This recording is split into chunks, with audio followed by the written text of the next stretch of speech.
Okay, welcome back. We're back. Okay.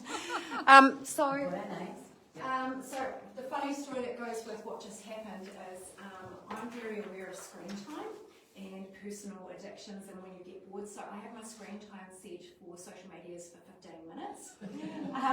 Now I didn't think about that for streaming for school tonight. So, and also it prevents, say if my child picks up my phone and goes into say Facebook or whatnot, it means that there's a real tight cap on it. Worst case scenario, she's in there for a few minutes and then it's out. So that's what I was actually being a good parent. That's what you saw there. We did it. Okay, so we've hovered, and then we chin it, and then I look around and thank you so much for it all coming. And then what I would say to you is spin it, and you rub it out. Simple as that, and now park it. So you've pretty much got it. It's hover, chin it, spin it, park it. So that's the consistent language we're starting to use with children when we do spelling, when we do writing, when we do maths, whenever we use a whiteboard, same language consistently, we're reducing that cognitive load. Okay, so we will use them again. Okay, so you're going to see a few of these little like yellow stickers pop up. Jodie, have we got people back? Yes. Oh great, sorry about that people. So you're going to see a few of these in the presentation tonight, and these are the sorts of things your children see in class on the slide sets that we use if we use slide sets. Our junior teachers don't use them as much, so they're going to laminate them so that when the children see read with me, they know it means read with me, and that consistency across the school. Now we're working on that at the moment. It's our work on, okay? It's not consistent. But one of the things I have done even to the staff is we have what's called cold calling. I'm not going to do it to you tonight, but we have a container of sticks with everyone's name on it, and I'm literally going, how do you spell cat? And I pull it out and I go, Bob, and they can pass, because we've all got the right to pass in that moment, or they can answer it. So it's meaning that everyone has to actively stay present and be listening and active. And of course, as teachers, we give them the scaffolds and supports to ensure that they are able to do that. So we've got lots of little things that we do, but we're just trying to reduce that demand on children by making it more consistent. Okay, we're actually going to start with an assessment. Okay, in front of you, and it's a formative one, which means it gives us information about you. Now, if you're at home, you might try doing this as well, and we will flash up and give you some results on how you go with your handwriting. So I would like you to write neatly. You've got some lined paper there for you. You've got a pen as well. So, and first off, I'm going to get you to read it with me before we start writing. So I'll just get you to whisper read if you want to. A kiwi bird, a unique symbol of New Zealand, is a nocturnal creature with quirky habits. Its fuzzy brown feathers, long beak and keen sense of smell help it hunt insects and worms beneath the forest floor. Unlike typical birds, the flightless kiwi scuttles quietly, avoiding predators in its dense habitat. Amazing yet elusive, this rare avian oddity captivates anyone lucky enough to glimpse it in its natural environment. So when we do handwriting, we actually do reading as well. So it's not just in isolation. So what we're going to do is we're going to time you, and we're going to give you 1 minute to neatly copy as much of that as you can in that minute. And Claire, when we're ready, can you say go? Are we allowed to need cursive? Yes, I thought about this because generationally, and our children are actually learning cursive again in years 5 and 6. So we would expect our year 5 and 6s to be beginning to use cursive as well. So absolutely cursive. So Claire, when we're ready, You may begin. begin now. And this is the hardest part, standing in silence. So if you're watching online, what we're going to do is we are going to give you the results as to what your child can actually, characters or letters that they write in 1 minute, so that you can then assess yourself you know, are they handwriting wise where they should be? I'm going to talk a little bit more about that when we get to that side though.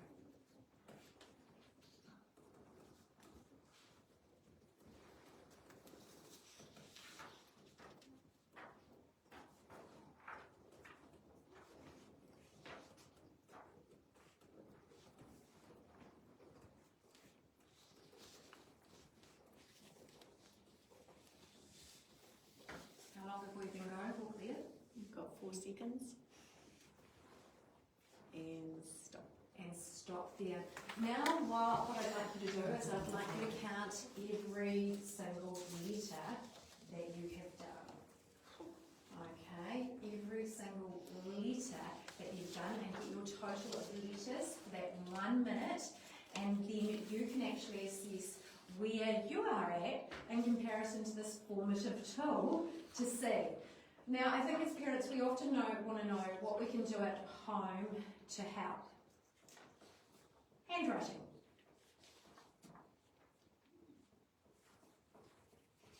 I'm just letting them count because I know if they're anything like me, they can't count and listen at the same time.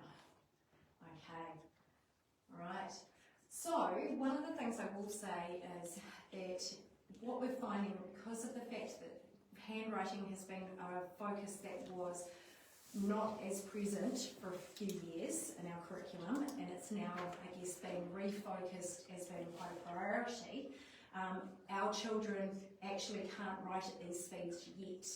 So I know that Jodie's done this assessment and her kids are really empowered because they want to be where this is at, but you actually, like running or like walking, you have to build up your mileage, you have to build up your strength, your stamina. So handwriting is a predeterminer to writing success. If you are confident at handwriting and you've got that automaticity of writing letters, you are more likely to be a successful writer. Yes, some children need assistive technology with the likes of digital devices because of disabilities or barriers. We don't limit them and we don't go, well, no, you must use this. But handwriting is. So you might have actually just figured out where you are because we've given you on your tables a sheet that looks like the TV screen, and just so that you can take that home and have a think, well, where am I at as a handwriter? And some of us who are now really digital, actually, my handwriting is awful now. So one of the biggest things I would say is I've now gone back to, after reading a lot of books on writing, I've gone back to actually handwriting my notes when I'm at a conference. Hand note writing my notes when I am learning something new because we're more likely to retain it into our long-term memory through the physical action of handwriting than through typing. And that's to do with the pressure you put on the pen. Okay, right.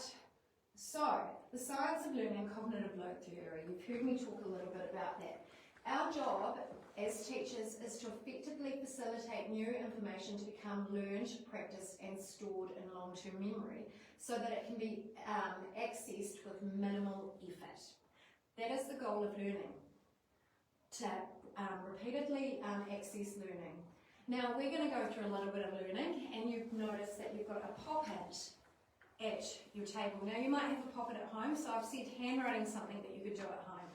Your children have spelling lists when they come home, so we're going to just have a little go at doing something. We're going to spell cat, and we're actually going to push each number in as we do the phoning. K-A-T.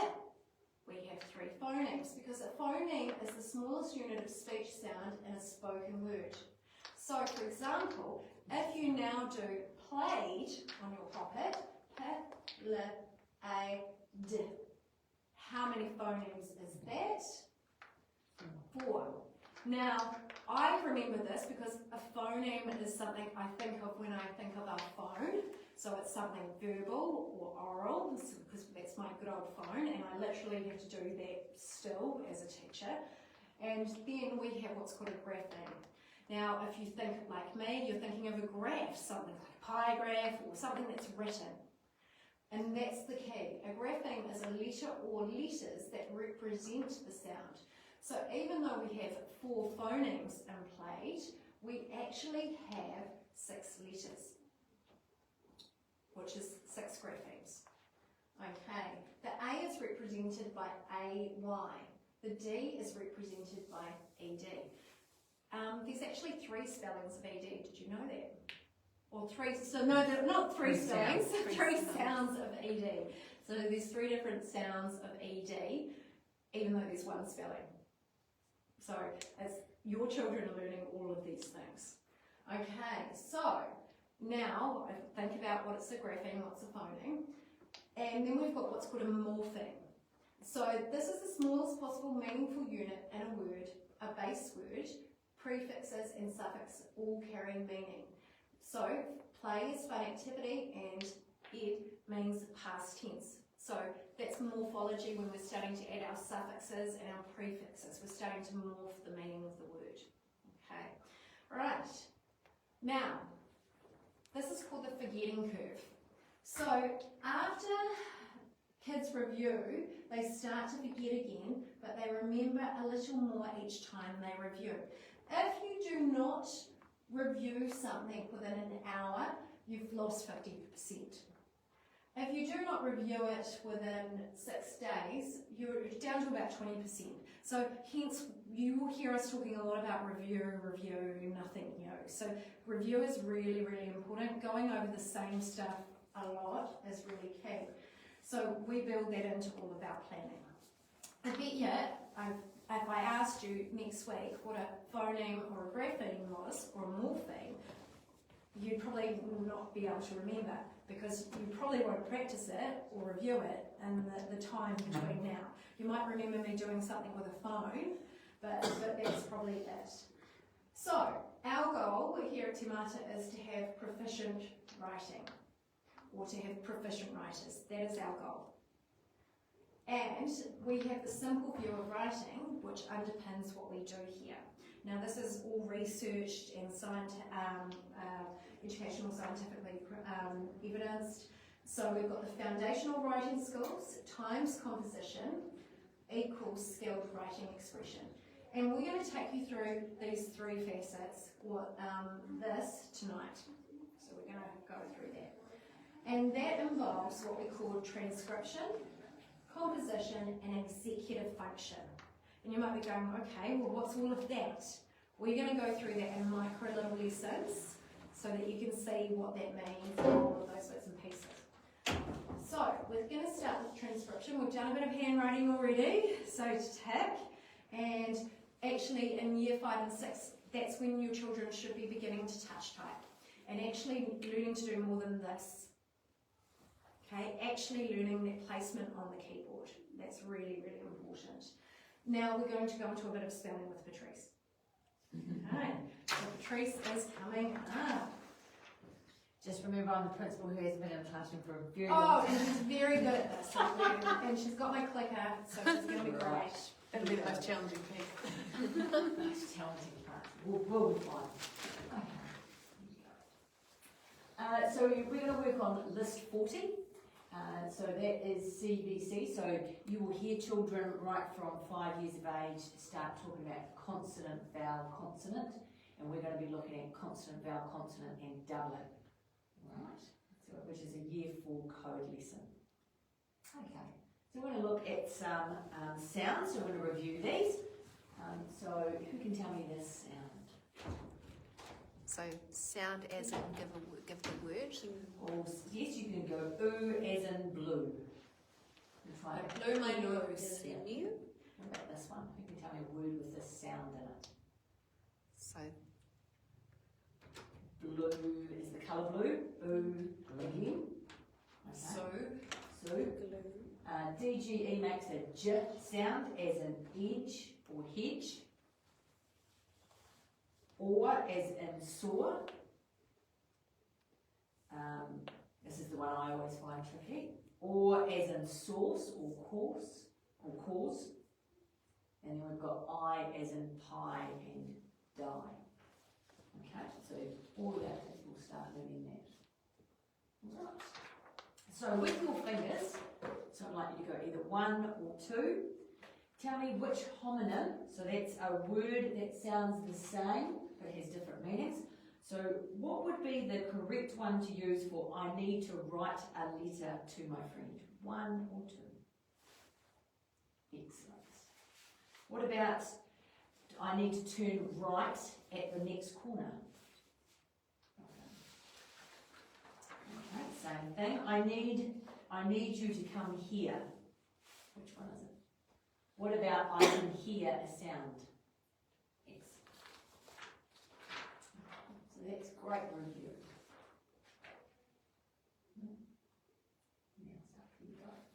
Alright, so today we're going to look at this rule, and it's the doubling rule.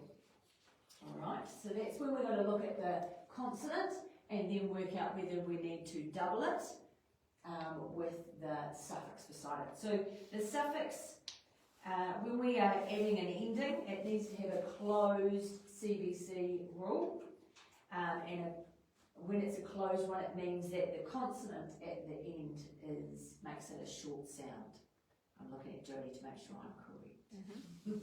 Yes. All right. So if we look at run plus would we double the letter at the end? Would we double the N? Yes. Run then. No, back. Right, back. I just need to do this one.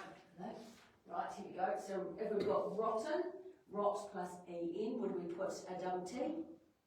Is it the CVC? Yes, So got it's CVC. consonant, vowel, consonant.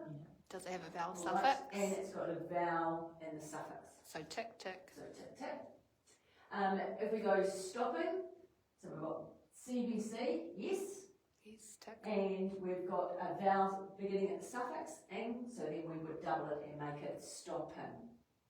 If we go dim, it's a CVC, it's consonant, vowel, consonant, so we'll tick it. It's then got the suffix with ed, which is a vowel suffix with e, so then it would be dimmed with 2 ends. If we look at dim here, it's a CVC, but is it a vowel suffix? No, so then we wouldn't double it. Okay. If we've got rest, we've got, is it a CVC? Yes. No. Not And is it a vowel suffix? Yes. Yes, but because it's not a CVC, we wouldn't double it. Then the same with run plus the S. Then we've got a CVC here. Yes, but do we have a vowel here? No, so we wouldn't double it. Okay, so let's just practice those together. So would we double the N at the end of run to make running? Yes. Yes. Great. What about rubbed? Would we double it? Yes. Yes, because it's CVC and a vowel. Consonant, here we go. Would we do hotter? Hot and ER? Yes. Would we do skipped? Skip and ED? Or D? Yes. Would we do rot plus EN? Yep. Rotter. What about swim and the S? No, because that's not a vowel suffix. Alright. As we said, dimly, would we double it? No, because it's not a vowel suffix. Okay, and rested? No, because it's not a CVC, consonant, vowel, consonant. And last one is rain plus ED. And this one's a trickier one because Jodie can explain this one. Because it's a vowel team in the middle, It's a vowel team. not a CVC. Okay, so we're going to do this together. So I'm going to say the word and then we will go together. So it's lots of, as we said, lots of repetition. And so it's not the sheet that we're using, so you might use your whiteboard for this one and you might go tick, yes, it ends with CVC, or tick, yes, it's got a vowel suffix, and then write the new word.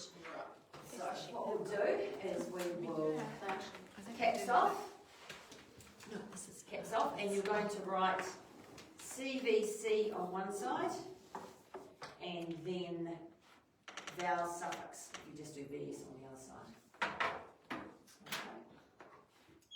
All right. So if we look at running, is it a CVC? Yes. Yes. Is it a vowel suffix? Yes. ING. Yep. Write the new word. Okay, now can you write the new word? So that would be run. And what you're doing now is, so Patrice has been doing the I do, she's been doing the explicit teaching, and now you're doing what we call the we do. We're all going to practice this together so that you've got this, because I'm doing it with you at the same time. Right, so if we bin the ticks of the word, so keep the top part, okay, and we're going to do the word rubbed. So is it a CVC?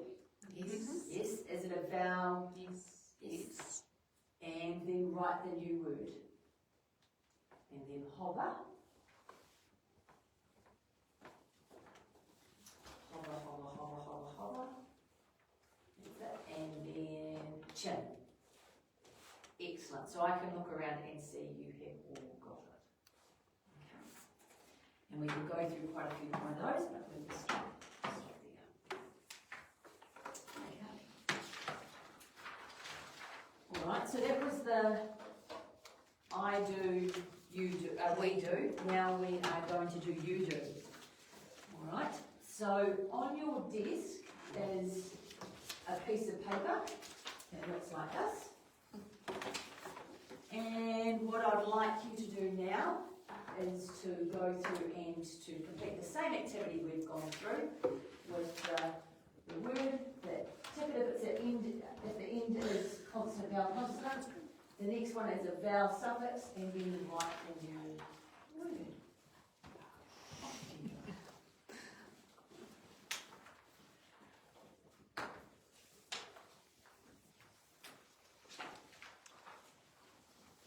Good job. It's okay. It's all right.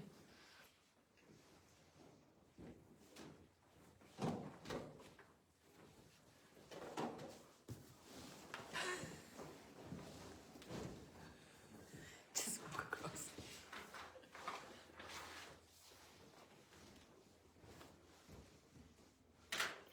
So you'll notice that there's nothing new actually on the sheet. There's no surprises to the children. They've been extremely well scaffolded, and then because you're doing this independently, we can then see, oh yeah, okay, Patrice has got this. Oh, Claire, I need to pull Claire aside a little bit more and do a little bit more teaching with Claire and support her a little bit more. But it gives us that gauge of being able to see. Now, I've always struggled with spelling personally myself, and if I'd been kept on the words that I needed to learn, I probably wouldn't be functioning where I am today. So sometimes the words can be more challenging for some children, but the teachers put in support to enable them to be able to access that like others. So even though I'm still learning to spell cat, I'm still getting exposed to this role. And for children that need extension, then at the bottom of the sheet we can then add extra words for them. So you've got the ability to, even though you're using the same rule, is to be able to cater for the different abilities in your classroom. And they keep our teachers on their toes. Okay.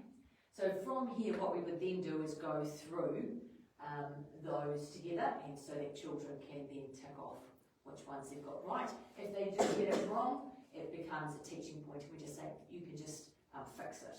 Tick it or fix it. Tick or fix. Okay, and we're really also celebrating that, like, for fix, is it's okay to make mistakes. You learn through mistakes, and that's why we constantly keep revising. Alright. So then the last thing we're going to do is a dictation sentence. So if you could get your whiteboards, please. And we are going to have caps off. And if you've got any writing on your board, you can bin it. Right. And when we do dictation, it's also helping children to remember to listen to the sounds, to repeat the sentence. So there's the sounds, the words, the letters all together, and put it into practice. So you're not allowed to write yet. Yes. So the first step we're going to do is we're going to say the sentence. I'm going to say the sentence twice, and you're going to listen. I like running downhill. I like running downhill. Now we're going to say it together. Ready? I like running downhill. I like running downhill. And then I want you to say it twice. I like running downhill. I like running downhill. Now I'd like you to write that sentence. And I'm going to take it away. Please remember a capital letter at the beginning, a full stop at the end. And you'll often hear children say, they'll either be sounding it out or they will say it to themselves. And hover, hover, hover when you have finished. Some children struggle to remember the whole sentence, so that's where the teacher might be just down by them going, Okay, so hover, hover, hover, and chin. Oh, great.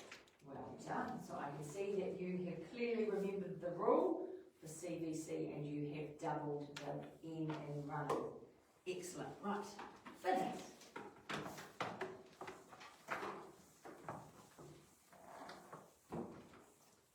And we're going to do it with the next word. Next sentence. There you go. So I'll say it 2 times. Never eat rotten fruit. Never eat rotten fruit. Can you say it with me? Never eat rotten fruit. Never eat rotten fruit. Can you say it now? Never eat rotten fruit. Never eat rotten fruit. Right, and can you please write that down?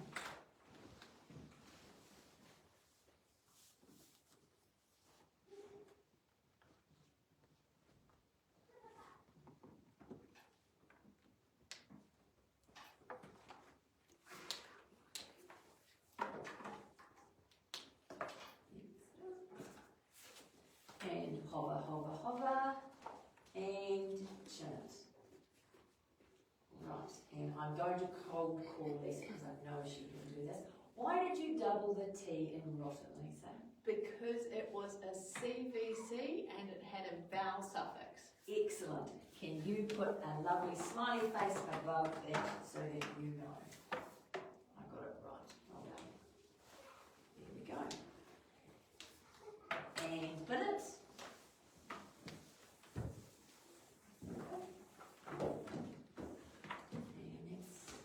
So what I've just given you on your tables is a photocopy of the scope and sequence for spelling. So you've got the rules that children would be learning in year 1, 2, 3, 4, 5, 6, 7, 8. And as I've said to you, I was a struggling speller.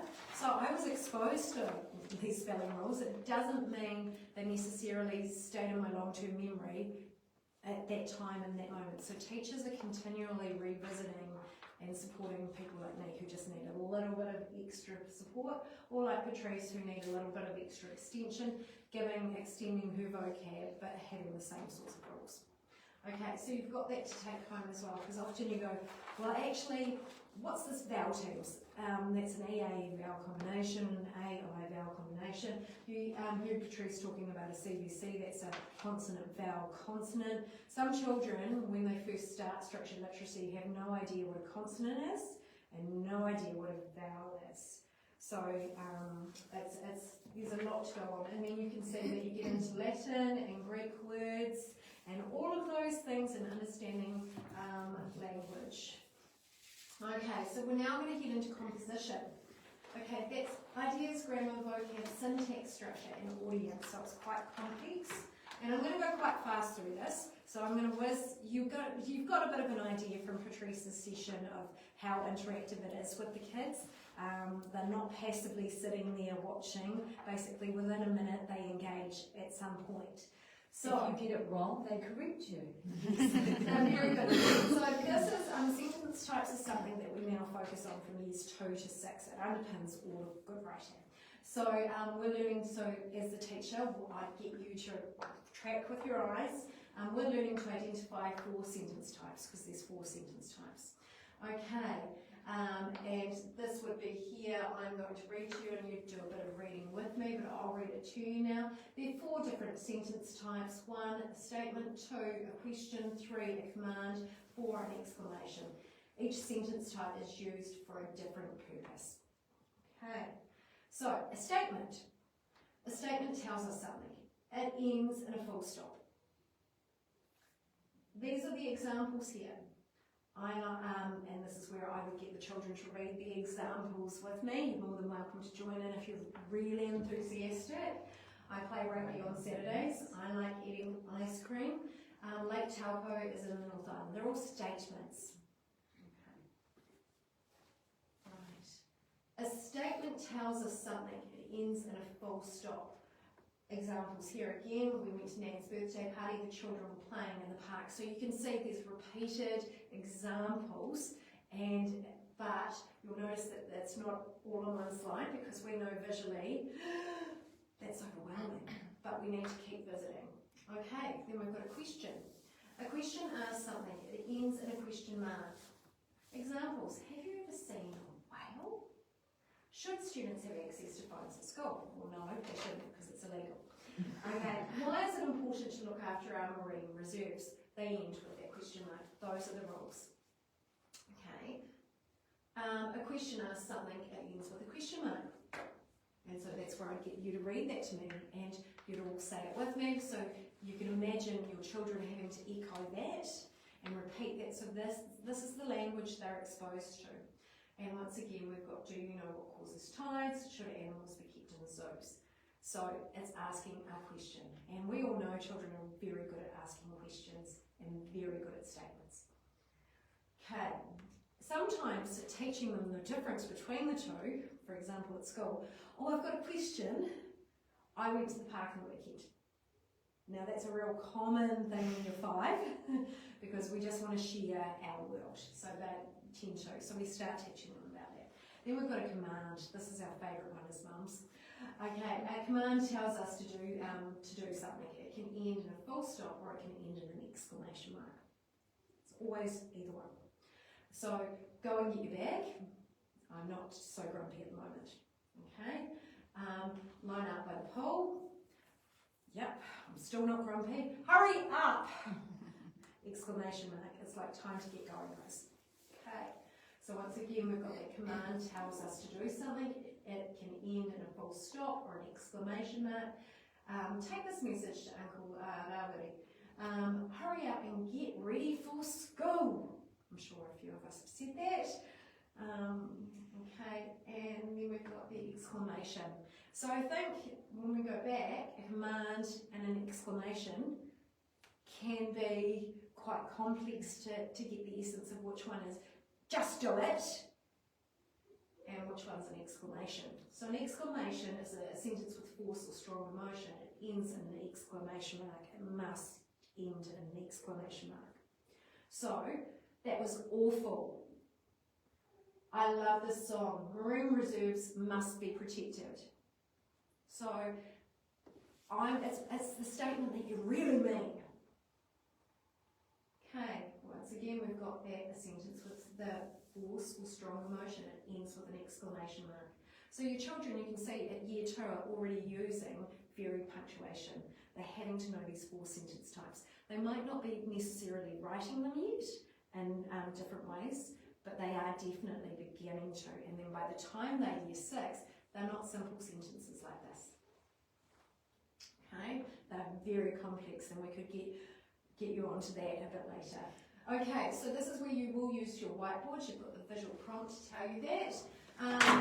S for statement, Q for question, C for command, E for exclamation. I want you to decide 1, 2, 3, and 4, which one is which. And when you're ready, go to that hover, hover, hover.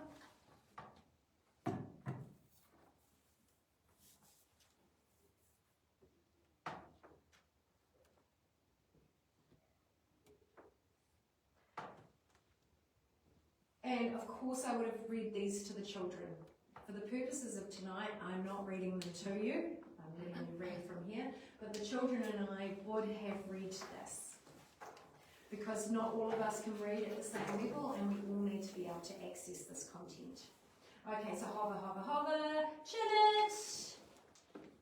Okay, oh, and I'm doing my quick formative assessment. I'm looking around, oh, and right. Okay, so one was exclamation, help me.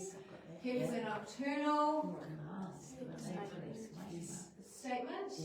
You could What bring types of that back. species live in marine reserves? Question mark, and put your name at the top of the page. So, command. Okay, so that's really sophisticated when you're having to think as a reader which one is which. Okay, we've got some statement choices here, and this is where we might, with the children, just have the picture prompt, and we'll have an example of this and say, oh gosh, this is me modelling it to you now. We're going to write a statement. We're going to write a question, a command, and an exclamation about this photo. Okay? And so we would all read together. Let's all do this one. The statement, the man is walking along the path. Read the question. Where is the man going?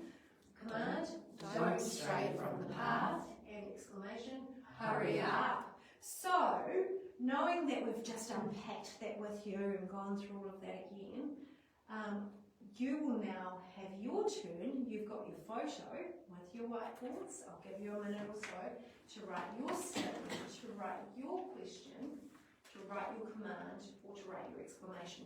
Now with the children, this is where we would be doing this one in their books. Because of the fact it's got a little notepad and a pen up there, that gives us the visual cue that that's our books, because we don't just write on whiteboards.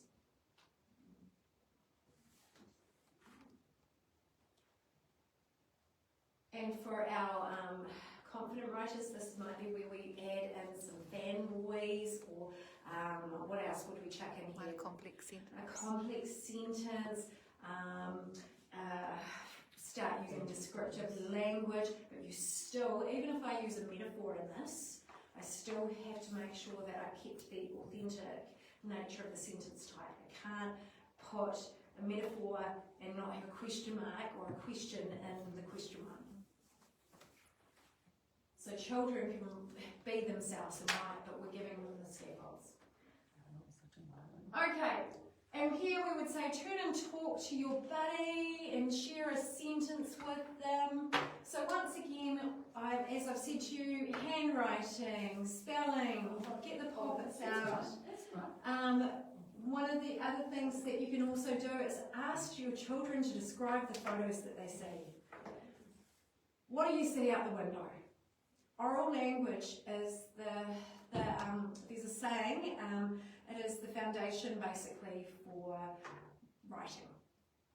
I think our words float on a cloud, or is it sea Oral of language talk? floats on a sea of talk, yeah. Oral language floats We got on a sea of talk. So oral language is key, okay? It builds everything. If you're talking to your children and exposing them to vocabulary, even when you're frustrated and using really great descriptive language around that, they are growing their capacity as well. So talking is the most important thing you can do. Okay. So that's what the year twos were doing today. It was really amazing to see. Like some of them were doing it orally, and then some of the more capable writers were writing at the back of the mat on their whiteboard.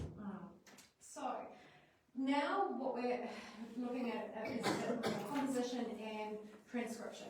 Okay, so we're actually we are doing our syntax project type work, but we're also going to focus on punctuation. Punctuation is a really important part of a writer's job.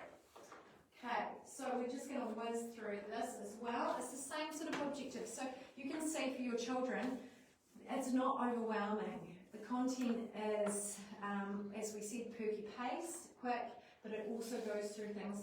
We're learning to combine two independent clauses with a semicolon in place of the conjunction. Now this is a lesson for year 5-6s.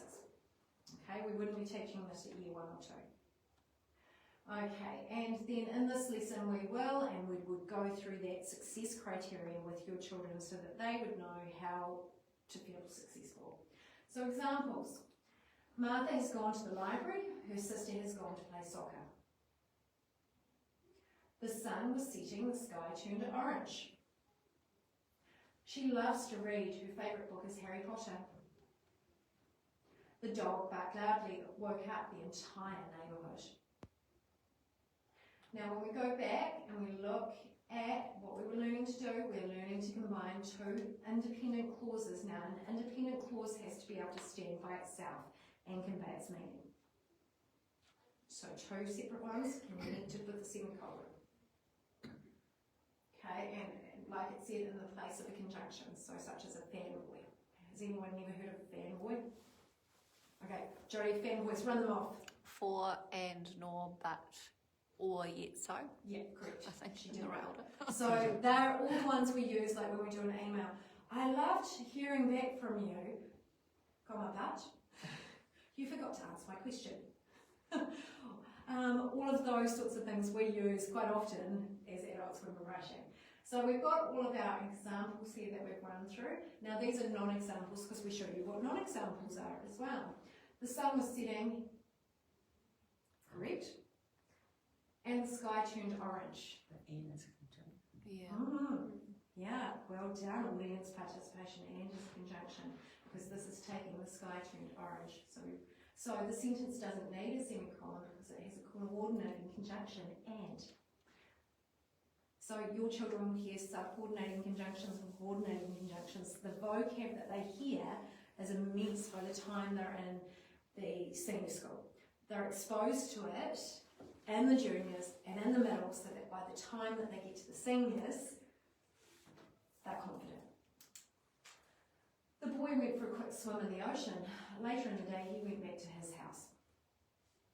Okay, non-example, so let's find out why. There are too many phrases in this sentence. In the ocean, later in the day, it would have been better to use a full stop and start a new sentence. Okay, so these are the things your year 5s and 6s are learning. Okay, right. Which sentences are correctly punctuated with a semicolon? And this is where we've got our multi-choice. So audience participation, you can go A, 1, B, 2 fingers, C, 3 fingers, 4 fingers for D. Okay, which one is correctly punctuated? The movie was boring. I fell asleep halfway through. I wanted to go swimming, but the pool was closed. I tried to look happy, even though I was actually sad. The car broke down. We had to walk home. Which one do you think it is?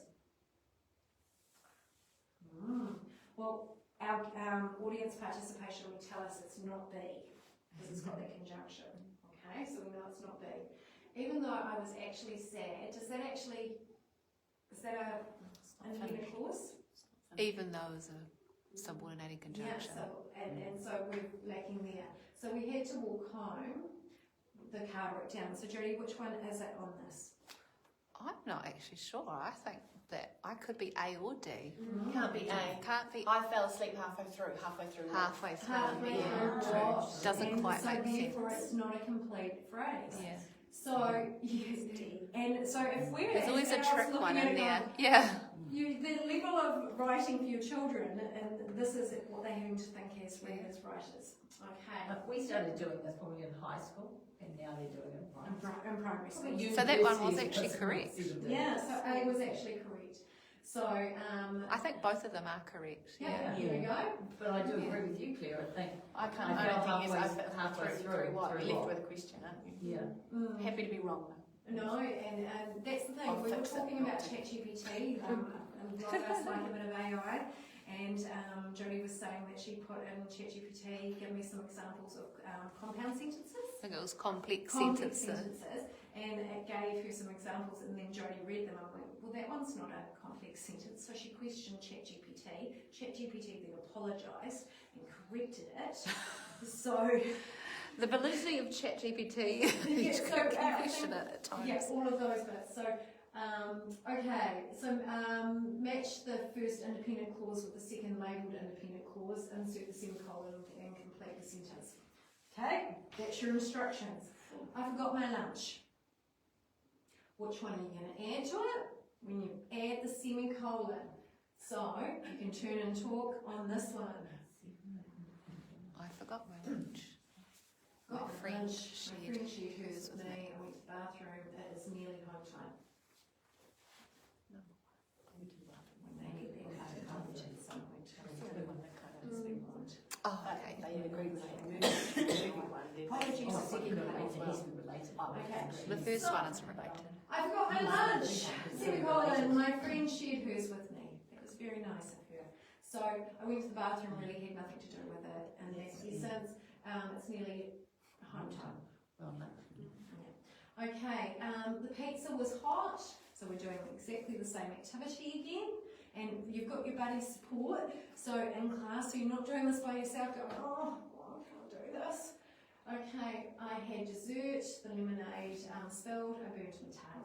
So think about which one it is in this one. Okay, and the pizza was hot and burnt my tail.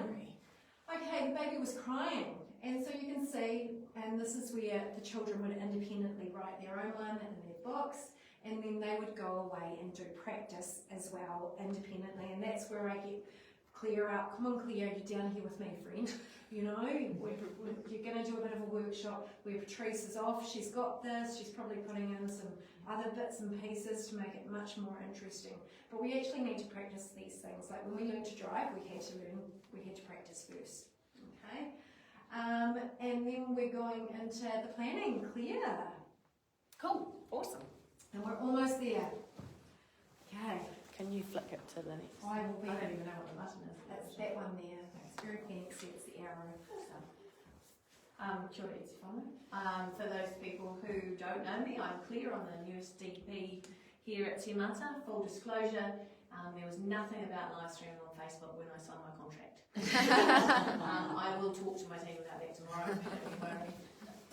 My little piece of this is talking about paragraph writing. So from year 3 to 6, we're looking at writing paragraphs and how they plan their paragraphs. So rather than teaching children that a paragraph is a group of sentences, we look specifically at how that paragraph is formed.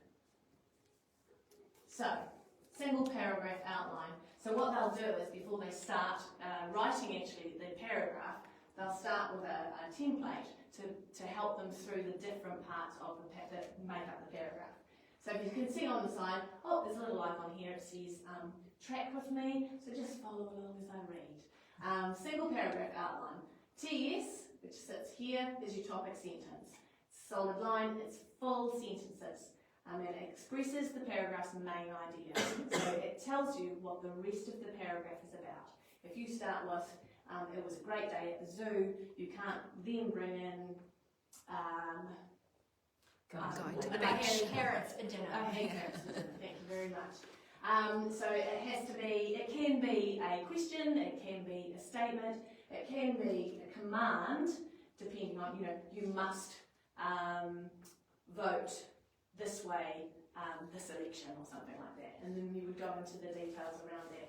Detailed sentences follow. This one's got 4 pieces here, dotted lines, all equals the keywords, the phrases. They're not full sentences, so that's for your planning, right? So it doesn't have to be full sentences, it's where you put your keywords and phrases. And then provide details related to the general idea of the topic sentences. And then at the end you would have a concluding sentence which sort of restates or summarises what you've just said. So, if I remember rightly, we have a picture here for those people at home who can't see this screen. This is a very busy, could be Hong Kong. Times Square. You know that better than me, for sure. So it's a very busy city scene. So what I'm going to ask people to, it's set up here you're going to share, but I think you could just look at the picture and think about things that you might state about that picture if you were writing a paragraph. Thinking about your topic sentence, thinking about, back there, keywords or phrases, or any details regarding associated to your topic sentence. Maybe have a think about that. Usually you would talk amongst yourselves, but we'll move on. So are we good to move on? You've got an idea about what your topic sentence might be. Taxis. The example that we've got here is we could take the children through together so that they're working together through. It starts with a topic, it says a statement or a question, and it starts with what makes cities busy places. And then to plan out their writing, they've written bustling streets, people, working, shopping. So those were those keywords. Then it's got the positives, so that's tall buildings, which are skyscrapers. It talks about offices and apartments.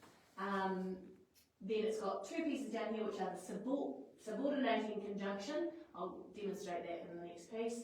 And they're talking about cars and buses and taxis leading to traffic and pollution.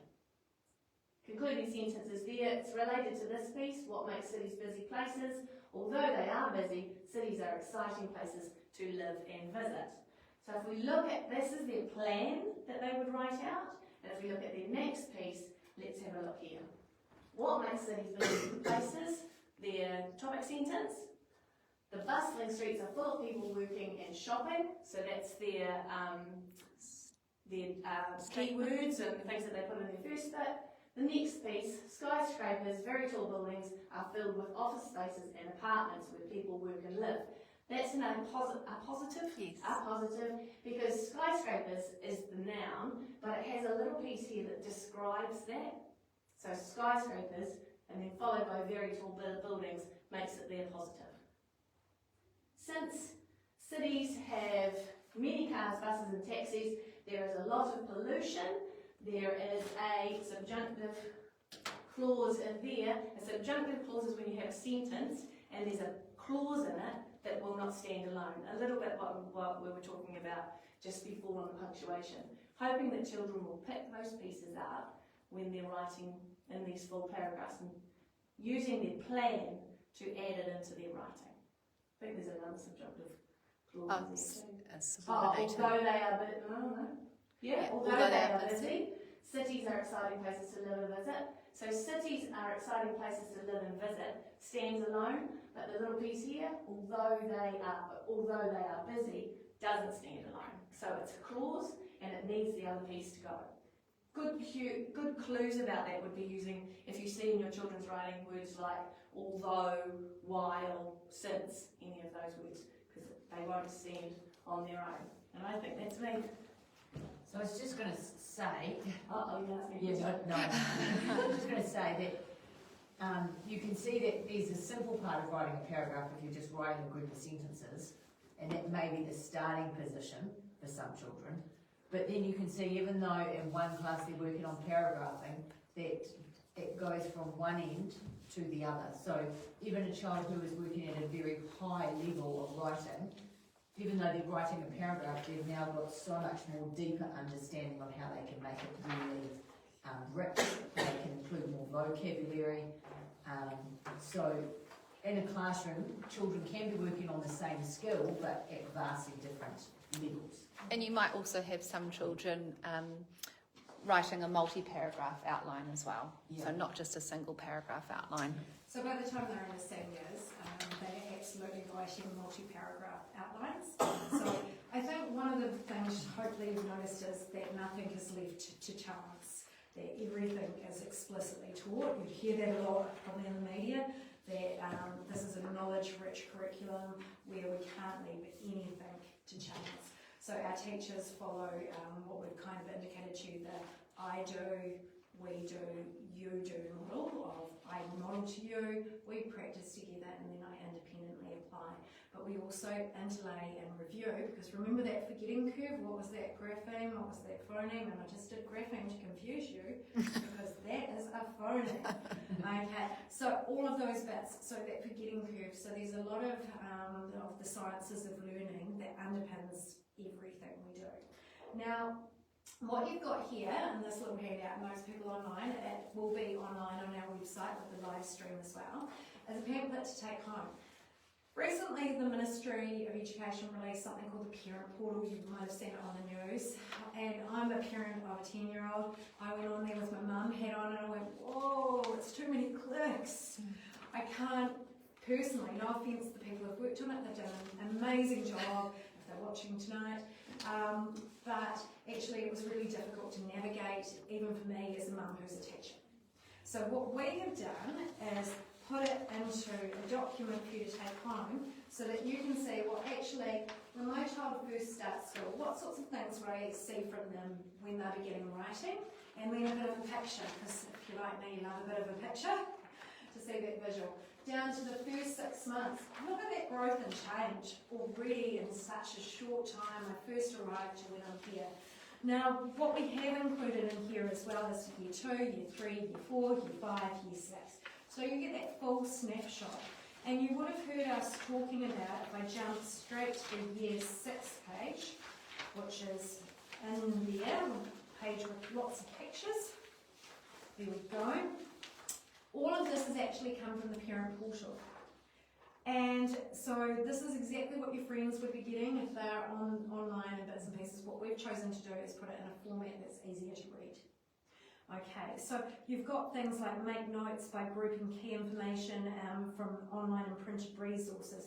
You've got that they have to be able to respond to feedback from adults and peers. You've basically got the list of all the things that they are learning to do in their writing at their year group. Now, remember with me, good old Beck, struggled with spelling, which means I struggled with writing.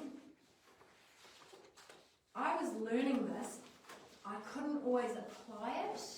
So for me, when I was year 6 and you looked at the year 6, I couldn't tick all of those boxes. But I was still exposed to it and I've still learned it. And so therefore, it's really important to know that actually it's cyclic and it goes over and over. Year 7 and 8 builds on, year 9 and 10 builds on, and it's a constant building blocks. So hopefully that's a little bit helpful. At the back also on the ministry site, they've given you hints for things you can do at home. I just snippeted them, screenshotted them and put them on a nice easy to read document in one place. So if you want to look at the original parent portal, you're more than welcome to, but if not, we've got this version of hopefully a friendlier version. So if you've got any questions, please stick around. The live streamers, we're going to say good night to you. Thank you.